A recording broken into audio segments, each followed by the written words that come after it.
ফিফার গাইডলাইন মেনে নারী ফুটবল লিগ আয়োজনে প্রিমিয়ার লিগের ক্লাবগুলোর সাথে বৈঠক করেছে বাফুফের উইমেন্স উইং। তবে যোগ দেয়নি বেশ কয়েকটি বড় ক্লাব। এবারই প্রথম খেলোয়াড় বরাদ্দে পুল পদ্ধতি রাখতে চায় বাংলাদেশ ফুটবল ফেডারেশন। লিগ হবে 90 ম্যাচের, খেলা হবে 6 সপ্তাহের। তবে এই পদ্ধতি মানতে মোটা অঙ্কের টাকা দাবি করেছে বেশ কয়েকটি ক্লাব।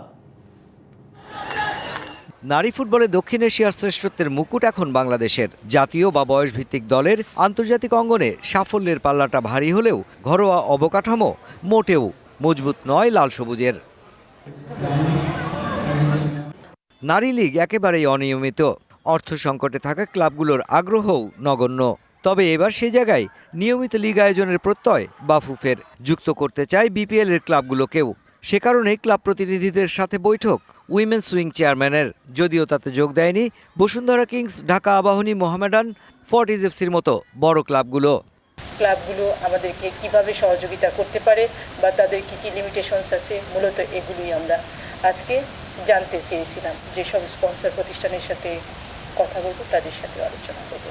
ফিফার গাইডলাইন মেনে লিগ আয়োজনে আগ্রহী বাফুফে, যেখানে কমপক্ষে 90 ম্যাচের লিগ শেষ হবে 6 মাসে।